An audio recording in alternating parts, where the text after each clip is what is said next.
probably won't need the microphone. My wife says I speak fairly loudly. But if needed, I'm willing to use it, okay? If you can't hear me, oh well. Well, yeah, I've been doing a lot of talks through the years and PowerPoint presentations, and I got to thinking, I've lived beside the Georges River for 26 years, and I walk along there all the time. I'm down in the woods sometimes. And in that time, I've really got to know it pretty well. The people, the yearly things that go on, the alewife run and all that, many of the birds and animals. So I thought it was time to celebrate that a little bit, and also to celebrate the Georges River Land Trust, because those guys, they mean business. They're a serious land operation.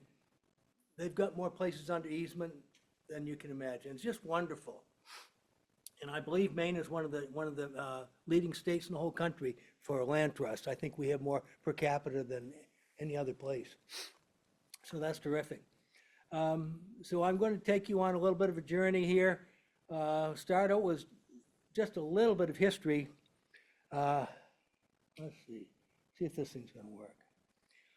So back in 1605, George Weymouth, an English explorer, came to this area. He was on Mohegan Island, and they decided to come in and take a look around the coast.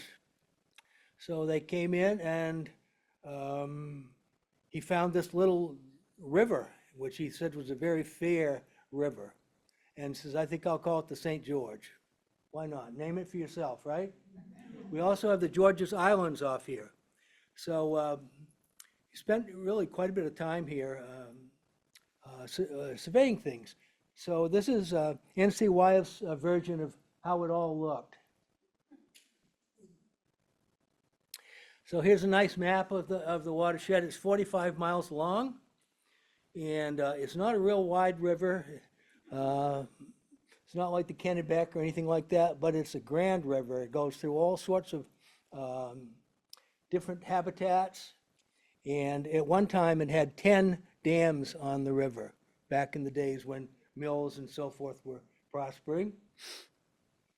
And it winds down through. You can see all the towns where that it touches. It comes down through, and the fish, the alewives that we're going to be talking about a little bit, their job is to get up through and lay eggs in some of those ponds and estuaries.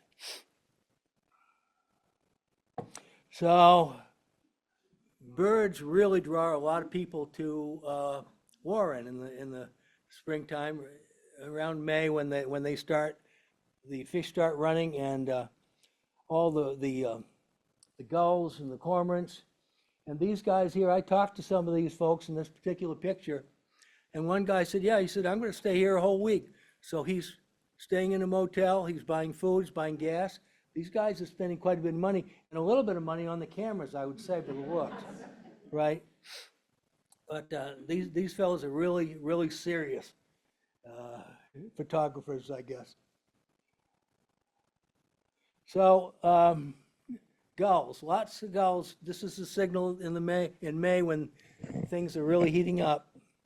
So herring gull, and by the way, this red dot here, that's where the baby gulls peck, and the adult will regurgitate the food. And there's the feed me button right there. So lots of herring gulls, and a few ringbill gulls. That little black ring around his bill there. Notice the around his eye is a beautiful red color. They're gorgeous little gulls. I would guess thousands of them here now. They come down and spend the winters down here in the Midcoast area. So this is a photo just below or just above the bridge there in Warren, and above there is the head of the tide. It doesn't go any further. There's a ledge there, maybe 4 or 5 feet tall, just enough to keep the seawater out. So up in this part of the river, it's mostly almost fresh water, but it's brackish. As you get further down, You have to get down towards Thomaston before you find any seaweed or barnacles, that type of thing. And this is just, it's not exactly Niagara Falls, but this is the falls where the waters part. So one side is fresh, one side is salty. And there's the alewives. These fish, they lay eggs and hatch up in the ponds and lakes, and then they go out to sea for 3 years. They come back to spawn again. And this is, for the town of Warren, this is a huge boon, because since colonial times, they've been bailing alewives there. And this is the weather vane on our firehouse. It's a fish, and it's an alewife, and revenues from alewives built that fire station. So they have an arrangement where each year the town takes 80% of the profit, 70-80%, and they get private folks to run it, to catch the fish. And there they are. This is April. They're out there in wetsuits. You can imagine how cold the water is. And they have to set up this trap so that they can, it just scoots the alewives right into the trap, and then they bail them. There it is. There's the finished product. Doesn't look like much, but it fishes like crazy. See, right up in here. This is the trap, so-called. And on the high tides, the alewives will come in. Sometimes there'll be so many, it'll be just little waves. You can see them coming in waves. They get scooted up into the trap, and the conservation plan there is that they must open the trap and let all the fish pass on weekends. Saturday and Sunday, all the fish go through. After that, they close it and they start bailing again. So here's a little look downriver, and I don't know if people remember, but there used to be a big factory there, and it collapsed. The Crow Rope Company that abandoned it pretty much, and eventually the town decided that it was a fire hazard and so forth, and so the town demolished it and put this beautiful little park in here. Gets a lot of use, I will tell you, a lot of use. And by the way, this rock right here below, this is the Main Street Bridge. This rock here, in the shorebird season, we might have 1,000 birds on it at high tide. They'll come up in there and just haul out. So here's the clue that there's some fish coming, right? The roofs down by the bridge there are pretty much whitewashed for a month or two. And here they are, bailing. So they have a hydraulic line on the nets. He pokes that down into the trap and gets it full of fish, and then they pull it up, and he will empty it into this metal, great big metal container. And on the other end is where the lobstermen will get their fish out of the other end. You buy them by the bushel. And that time of year, it's hard to get bait, so it's really a great help to them as well. There's a good shot. This guy looks like the strongest man in the world. He can just hold it up there. But a lot of fish. This year wasn't quite as good, I'm told, because it was in the spring. It was so rainy, and the river was so high that it was probably difficult for them to get up over the falls there with all that water running. So also glass eels, the little fellows that they're about that long. You guys know what they are? Anybody know glass eels? Yeah. So if you can get a pound of those, you probably have a couple $1,000. It takes a lot to make a pound, but They're very valuable. They ship them live to the Asian countries, and where they take them and grow them up into large animals, and apparently eel is a great delicacy in Asia. Why don't we do that? Well, we do some, but it's, Nobody wants to eat them? no, I don't know. I'm not even sure of that, but it's, I don't know. We're usually behind the curve. I'm just gonna say that. No more. Usually behind the curve. Europe and Asia, worlds ahead of us. So, and then you get these regular fishermen guys who come down and they can catch striped bass right off the bank there sometimes. Occasionally bluefish come up in there. And if it's not, if there's no fish, have a Budweiser. What the heck? Aha, here's an event that the Georges River put on this year with canoes, kayaks, and there was quite a turnout there. Really, really nice, and just a great day to be on the river. And it was just so much fun, and all these colorful canoes and kayaks now. It's like, really. And then right there on Main Street, St. George Pizza, I can recommend the pizza and the root beer, okay? Highly. But what these guys did the day of the event, the boat event, is that they donated a portion of their sales that day to the Georges River Land Trust. So that was a nice thing. They want to be neighbors to the Land Trust. And a mile or so below the bridge, probably a mile and a half, there's the Settlers Cemetery. And you can actually drive down pretty close to it. Erected by the town of Warren to commemorate the virtues and valor of its first settlers in 1736. So 40 years before the American Revolution, Warren had people there. And eventually they had to start a cemetery. And I don't imagine there was a lot of good places to have a cemetery. So guess where they put it? About 100 feet back from the river, because that was the place you could bring someone down and, okay, there they are. There's the fancy gravestones.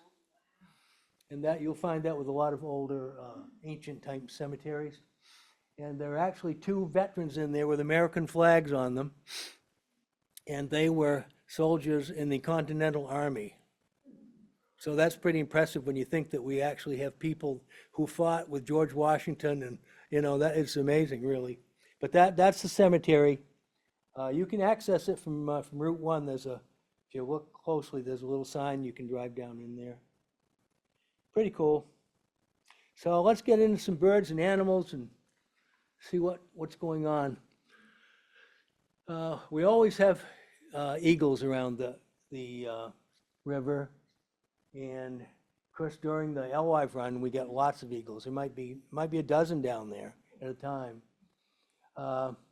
and they nest there. And here's a male and a female. So the females are always a third larger than the males. In all the birds of prey, that's how it goes. And you might wonder why that would be. Well, one possibility is that when there are eaglets in the nest, it's usually guarded by the female, this great monstrous female. But the male, being smaller, he is a lot quicker, and he could probably catch a lot of prey that she might not get. So between the two of them, they have a pretty good diet between big animals and small animals. So there's a good comparison shot of a pair there, male and female. Here's one having a bath. They spend a lot of time bathing. And you can see them slatting the water there. Bathing and preening, that's a lot of their day. And people seem to think that you hear all those lazy eagles, they couldn't catch anything. They have to rob stuff from the ospreys. Well, they eat a lot of herring gulls, and they eat a lot of cormorants. And I have seen them when the water's about this deep and the tide's going, there's cormorants in there, forget it. The eagle comes by, sees one down there, just keeps swooping until it has to come up for air. Then swims, flaps, goes, takes it over to the bank, flips it on its back and eats it, just like that. I saw one eagle kill 2 cormorants within 15 minutes. Wow. So we can't really say that they're sluggish idiots or something. They're really not. They're a predator. They're a big predator. So this is a neat photo, but the reason I put it in here is because the upper bird is obviously an eagle. The bottom bird is a raven, northern raven. And what's neat about it is that these guys have 2 totally separate ways of life. Because this is our largest raptor. This is the largest songbird. They are classified in the songbird category. Eagles carry everything in their feet. You see them taking nesting material. Ravens carry everything in their bill. Crows, ravens, songbirds. See the robin with all the worms in there? Up here, okay? So these guys couldn't be further apart in some ways. There's a raven carrying a bullfrog. And he's also molting his feathers. This is in the springtime. He was actually taking food down to the nest, but it was a foggy morning, and darn it, I got a nice picture of him. Huh? Yeah. You can see the webbed feet sticking out there. Ooh. Yeah. Here's another shot of a raven. This was my pet raven. It might be one I had wrote about in my book. But here he's eating a barred owl. It was a roadkill that I put out in the backyard. But you can see the size of his bill. That's his weapon. That is it. And it's a pretty good one. And then sometimes they get in trouble with red-winged blackbirds and other. This is actually the red-winged climbed on that raven's tail and rode about 100 yards, biting him, pecking him, yelling, and it would not let go of his tail and just rode right along right on top of him. Okay, here's the one that all these guys from Boston want to take pictures of. These osprey. Okay. And I guess the big shot is to get them just as they're hitting the water or whatever. You know, there's different people have different standards. One guy told me he had a camera that would probably shoot, I don't know, 20 frames a second. You know, he says, all I do is spray and pray. Well, I like to be a little more artistic than that. But yeah, this is what they do. They dive, and they really are made to catch fish. This guy here is shaking his head, and every time an osprey goes into the water, dives in the water, if it gets a fish or not, it must get the water off its feathers when it comes back up. And here he is. I just happened to catch him when he's doing this, slatting. There's a better look at one. But I really had a lot of fun with these osprey, especially living so close to the river. Once in a while, they'd drop an alewife on my front lawn. They'd fly right over my house. It was kind of cool. So, yeah, they're made for. There's a photo from my book over to Payson Park. But they always carry the fish head first. It's more aerodynamic that way. By the way, there's 2 copies that left at Moody's gift shop. You didn't hear that from me. But it's sold out. I'm not going to print any more, so they're gone, I guess. So yeah, they carry them right straight ahead. You often wonder what the fish was thinking about this point. Here it had been in the water a minute earlier, and then he's about 100 feet in the air. And there's all kinds of rivalries. Gulls will go after everything. Every fish that is caught either take it away from each other or take it away from an osprey. Never take it away from an eagle. I haven't seen that one. But it's a herring gull. That's the predominant gull that we have around here. And there's just no end to it. Everybody is looking for that fish, and they want to get it any way they can get it. Now, this is kind of interesting because here's an eagle and an osprey who has a fish, and what happens is that the osprey catches a fish and goes up in the air, and the eagle's sitting over in a tree, half mile away, quarter mile.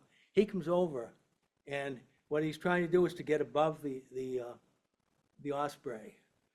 So they will circle around, and they'll both keep going higher. As soon as the eagle gets above the osprey, game over, because you got this great giant bird, and you just want to get rid of it. So here's a one just handing it off to an adult eagle, saying, "Okay, it's yours. Don't want it. It's not worth it." And I guess once saw a fish actually hit the water. They are so agile, they go down and catch it right in midair. So I just happened to, that was a lucky shot there. And actually, too, the eagle's head is at 180 degrees. He's upside down. His wings are here, but his neck is like that because he's watching that osprey. And it's, I guess, a repeat shot. But anyway, yeah, they eat a lot of gulls. And then these poor guys, double-crested cormorant, one of the more gangly birds that we have. But look at the color of the eyes. They're turquoise. And these crests that they have, the two crests, sort of like Groucho Marx, they molt those at the end of the nesting season. It's just to look beautiful while you're nesting. And then, of course, they're all over the place. Some of those are cormorants from last year, the ones with the whitish neck. They take about over 2 years to get a full black plumage. And here's one that has caught probably a foot-long eel in the river, and that's going down into his belly. And then in the wintertime, we got a few hooded mergansers. You can see the ice there. This is a male, gorgeous little duck. And when they're in the mating season, these guys can raise and lower that white skull and just do this to impress the female. And like all mergansers, they have a little serrated bill so the fish won't get away from them. And there's one that didn't get away. This is a common merganser. We have lots of those in the river in the winter. And look at the fish that guy caught, huh? He did swallow it too.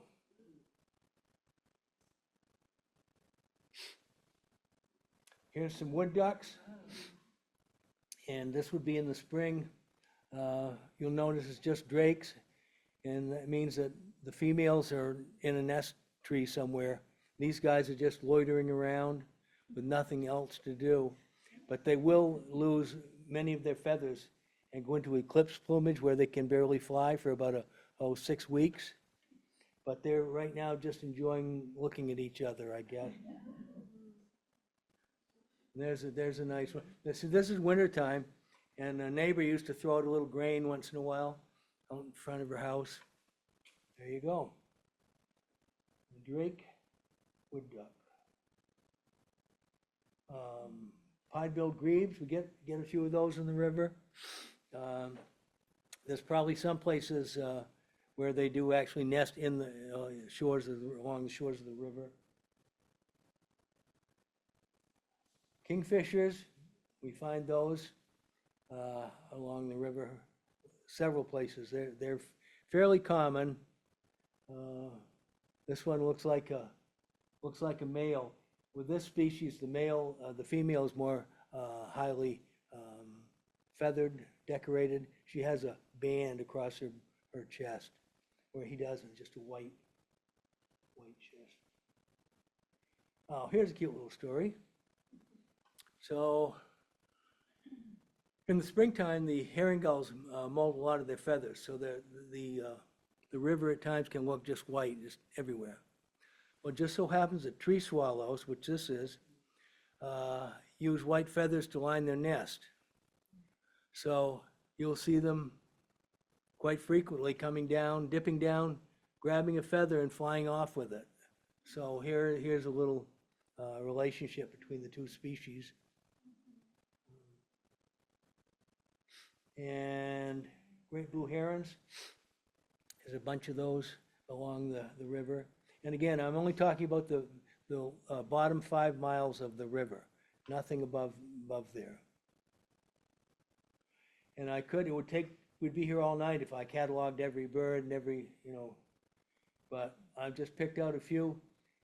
And here at high tide, there's a fair amount of water in here. This is just below the bridge there. That's actually there's an eagle sitting out on the point there. They love to bathe down there. And then when the tide recedes, a lot of that is just mud flats. So there's quite a change of tides there. And this would be that ledge that I was talking about, just below the bridge, the Main Street Bridge. These are mostly juvenile sandpipers. Semi-palmated sandpipers, one of the more numerous common sandpipers. And you have to realize that they were hatched on the tundra somewhere, and they've never been south in their life, but yet they get into flocks and they fly down here and then they fly beyond. Some of them go out over the ocean and end up in South America. So it's pretty amazing. It's hardwired in there somewhere, that ability to do that. Here's a red-tailed hawk with a nice juicy rodent. We have quite a few of those around the river, and they're often harassed by crows. They'll just harass the heck out of them. There's a young one. Takes a couple years, 3 years to get a red tail. Here's a 1-year-old. And I'm not sure what he's got there. Looks like some kind of a bird, I guess.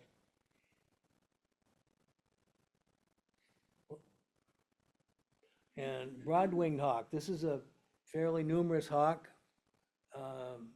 that migrates in mid to late September, and they rely on thermals a lot, these big swirls of air. They winter all the way over into Mexico and south of there, so they have a long way to go across the entire continent. And this was a nest that I happened to find on one of the dirt roads. And there's a juvenile bird. It's out of the nest, but still begging from the parent.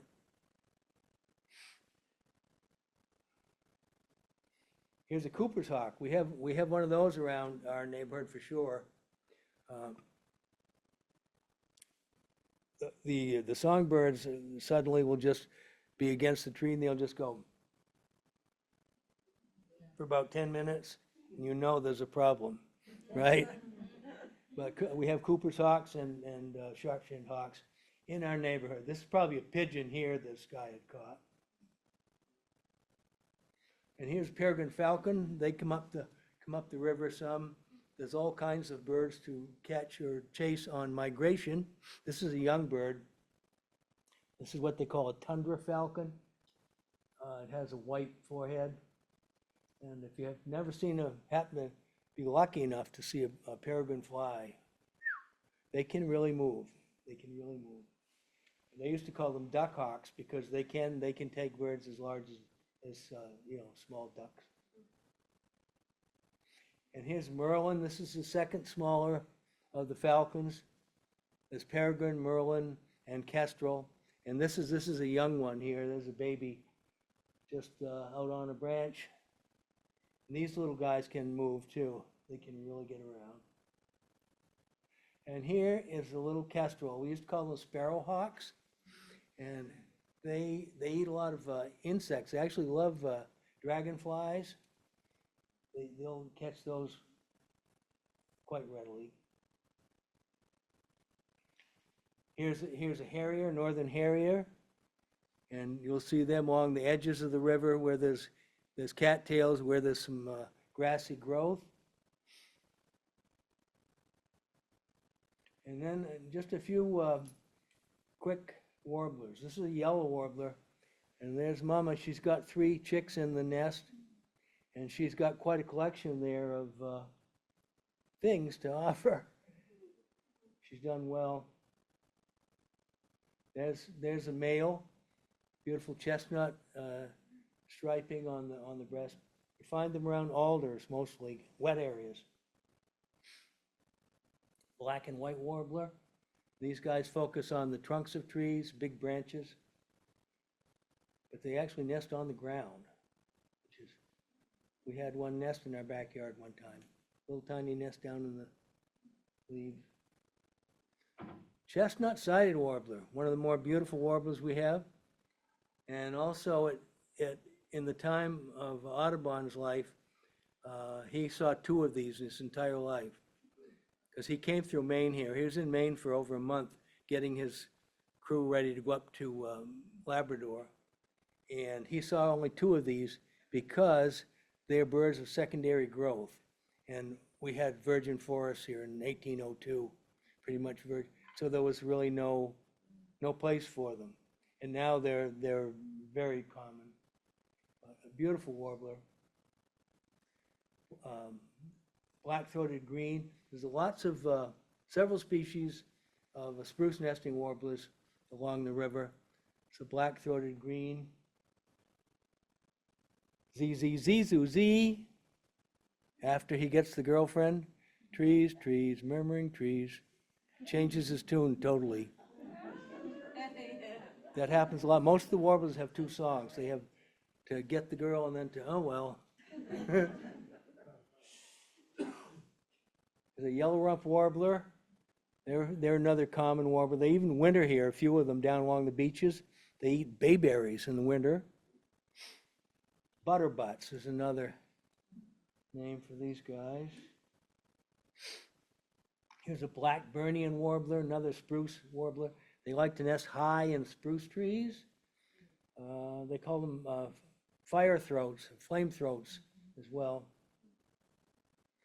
Here's a little parallel warbler, and these guys, it sounds like a little zipper. Zip, right? They nest in old man's moss, usnea moss. That's what they make their nest from. And this right here is the nest. They just gather some of that, and then they take spider web and they wind it around and they make a compact, tight little nest. There's probably sheds water well too, I would think. But yeah, pretty neat. Here's an ovenbird, teacher, right? Down in her nest, and I almost stepped on the bird, or I never would have found it. I just happened to be lucky and find it.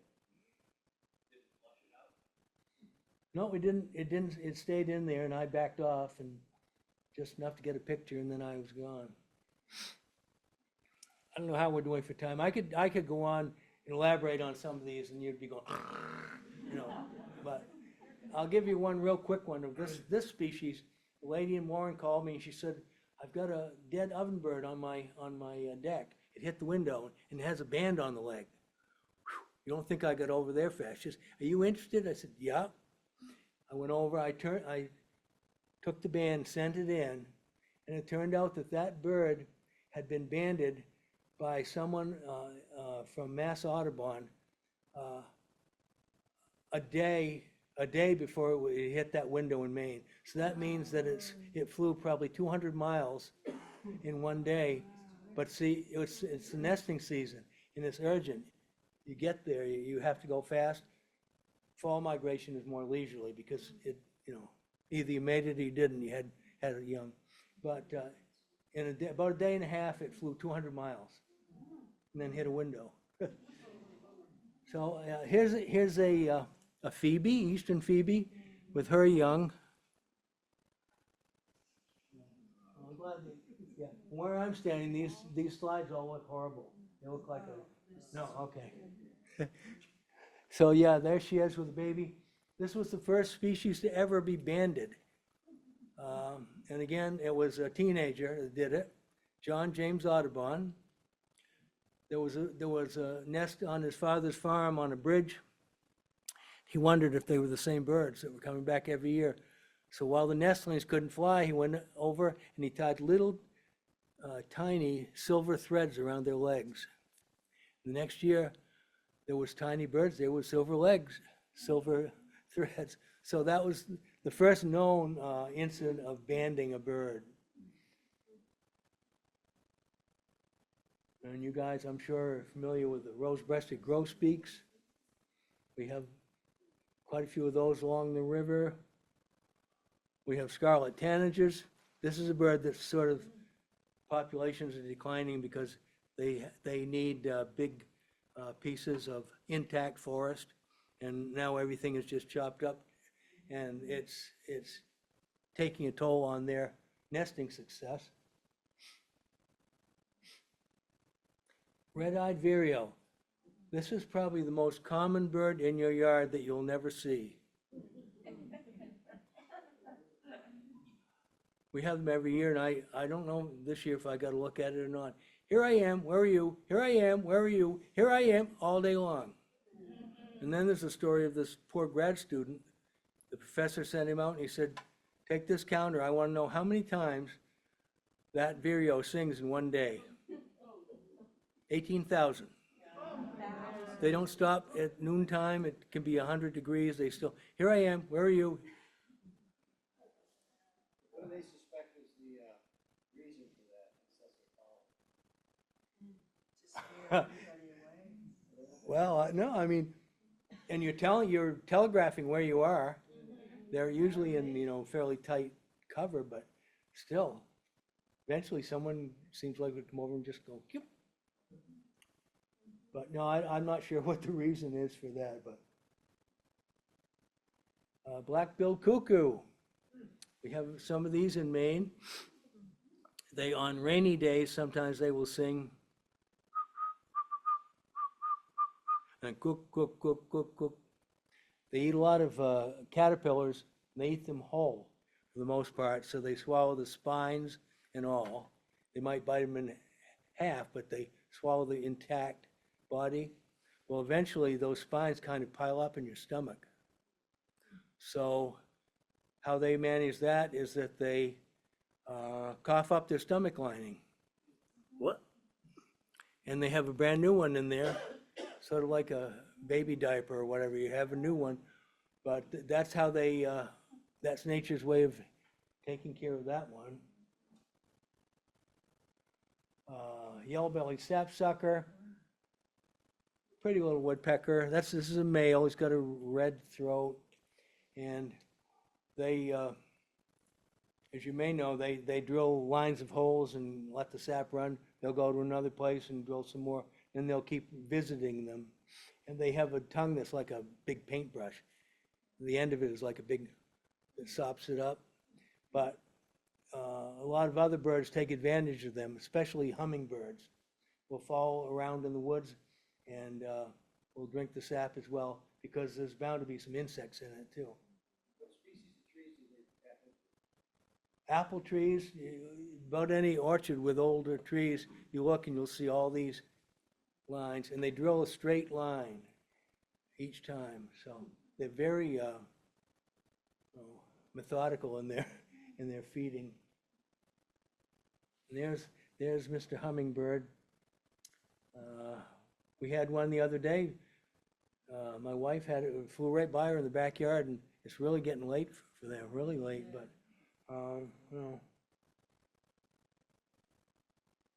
Here's a hermit thrush. These guys, they have that rusty tail, and they do a lot of slowly raising and lowering the tail. Some of these winter over here in Maine. We get them on Christmas bird counts once in a great while. So that's the hermit thrush. Here's the wood thrush. And this guy definitely doesn't stay in Maine. He's headed for South America. Probably one of the most beautiful songs of any bird right there.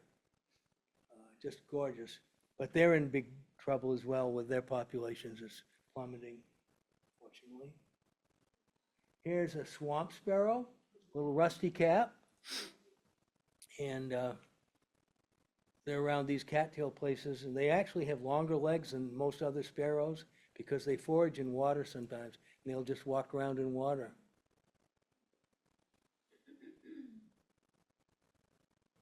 Oh, and here's the redwing. All the songbirds really rely on insects. They need meat in their diet, especially for the young to grow and to prosper that way. Here's a ruby-crowned kinglet, and you don't usually see that little red spot back there, except in mating season they'll open it up, or if they get really ticked off at you, they will raise it up. They're smaller than a chickadee. They're little tiny things. So that's ruby-crowned kinglet. Then we have golden-crowned kinglet, another one. This species stays here year-round. Right through the winter, they're out in the spruce woods. And they're very tiny. They're much smaller than a chickadee. Whoop. And this one. And you guys, I'm sure, are seeing more turkey vultures than you might have 20 years ago. The first ones there was a pair found nesting over in the state park there in Camden years ago. That was back maybe 1958 or something like that. But now they're here. They're here because there's so much roadkill. I mean, it's everywhere. And we also get black vultures now, which is more of a southern species, but we're getting quite a few of those as well. Here's what happens when two turkeys want the same woman. They're just vicious to each other. This pair probably spent 10 minutes locked with their necks around each other, biting, body slamming. You can tell they're pretty teed off, right? And when it was over, they just turned around and walked separate ways. It was like it never happened. But there's a lot of competition around May.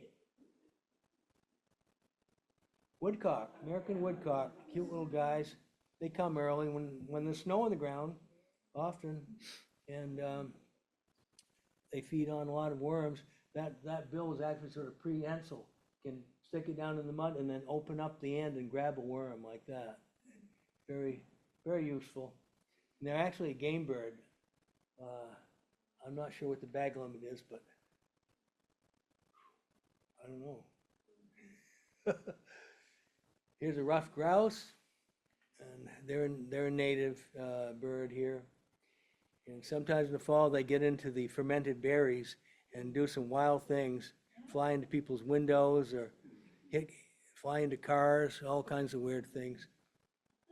But the day I took this photo was probably maybe 0 degrees, and the air sort of looks like that, doesn't it? Doesn't it look like really cold? Barred owl. We hear one all the time across the street from us. Who cooks for you? Yep. And if you see an owl with brown eyes, you don't have to look any further. It's a barred owl.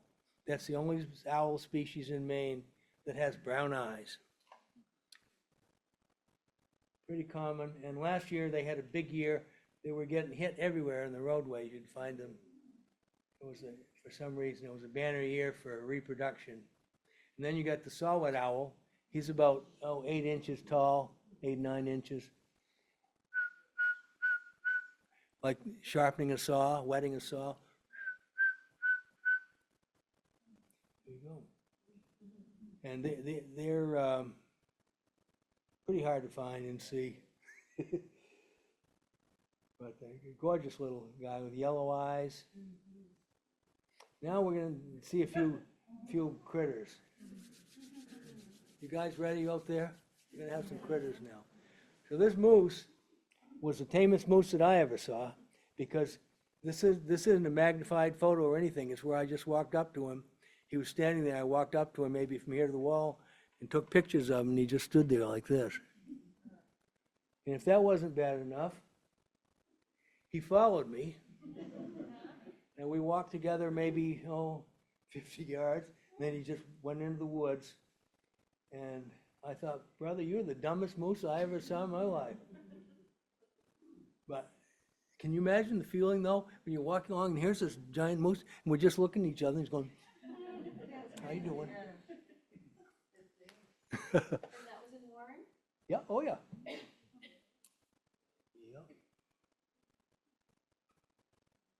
Okay, lots of white-tailed deer. They run through our yard quite a bit. And we have battles with them in the summer, not eating the flowers. See my wife afterwards, she'll tell you how to prevent it. Here's a piebald deer. Once in a while you'll get one like this. Sometimes they can be even more whiter. Usually it's the rump area of the back that's white. There with the doe, with the mother.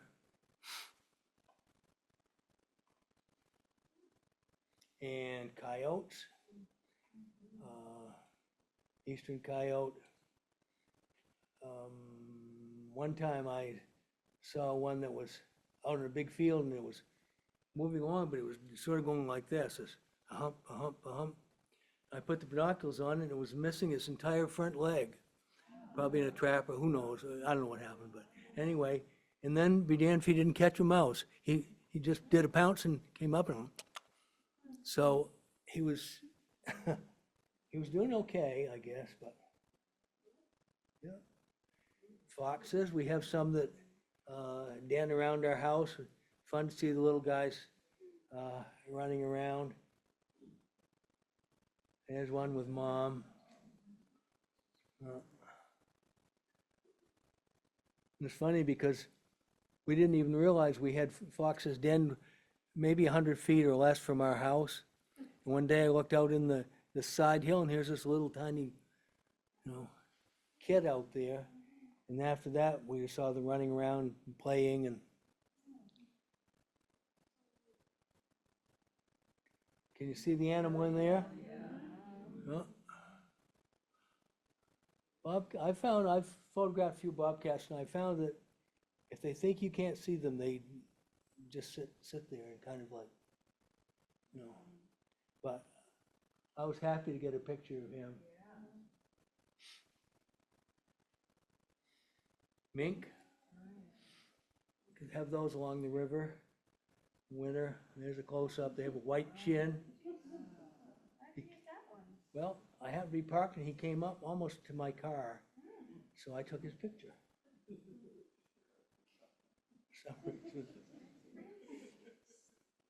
And this is just below the Route 90 bridge. So up there, that part of the river, it's probably mostly fresh water because it's so far up. And there's a beaver den there. Touching the edge, I thought they were more, their lodges were surrounded by water, but that looks like. Yeah, no, well, he's a bank beaver. I've heard of bank beavers. Apparently, he is one. But I was surprised to see one so close to civilization. Okay, so here's a snapping turtle. And snapping turtles don't mind being in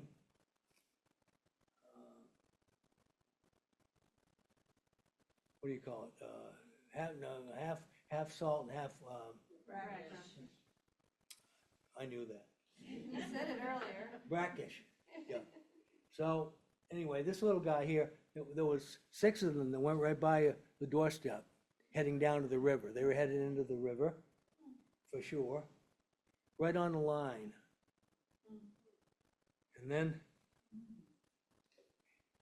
here are 2 shells. Can you guys be gentle if I let you have these for a minute? If any are broken, I'm gonna hand it around, and you're gonna notice that there's a mark right here where the eagle, these were in an eagle's nest. And the eagle took his bill and just opened it up like a can opener. So it takes snapping turtles a long time to mature, and I'm guessing that maybe those might be, I don't know, 5, 6 years old, something like that. But an eagle's nest downriver there, the top of the tree broke off. So the whole nest and everything's on the ground, and in amongst all the other stuff were these snapping turtles. So they'd been feeding on those as well. And then sometimes they really grow up. This one might be 40 years old, I'm guessing. See the leeches on his shell and his claws there. So yeah, amazing critters. They actually will lay on the bottom. My grandson saw one. We both did about a month ago from the bridge, the Main Street bridge, and we looked. And here he was, just down there, just laying on the bottom. And they do that. They're not big for sunning like painted turtles. Okay, here's a bat. I was lucky enough to get a daytime shot of a bat. That was fun. But at dusk, we'll see them along the river. They'll be flitting around. And we can't leave out this Canada darner because they're probably one of the chief foods of a lot of the birds. Beautiful animal. And now we're getting down into the harbor at Thomaston. And as you can see, there's a lot of commerce down there. There are boat yards. There are fishermen going out of there. And these guys, this is a night heron, a black-crowned night heron. For some odd reason, they nest along the shoreline down there. And several years I have found them there. This would be a young bird. Check out the adult with that red eye. And supposedly the red is supposed to enhance night vision because they are a night heron after all. So once you get to Thomaston Harbor, it just opens up a whole new, ball game because you've got the ocean, true ocean there. You get all kinds of loons, get these common loons, red-throated loons, all sorts of ducks, wintering ducks in there. So, it's all part of the same river system. And also, the flats down there are one of the most productive clam flats in the state. Just huge. And the shorebirds, of course, that's just ideal for them. They will get out there and they'll feed in the mud, and as the tide comes up, they just keep moving closer and closer to the shore until they can't feed any longer. And there's a flock there. Those would be young semi-palmated sandpipers, the type of flocks that you'll find in the fall. I think you guys are going to have to talk to me now because we're done.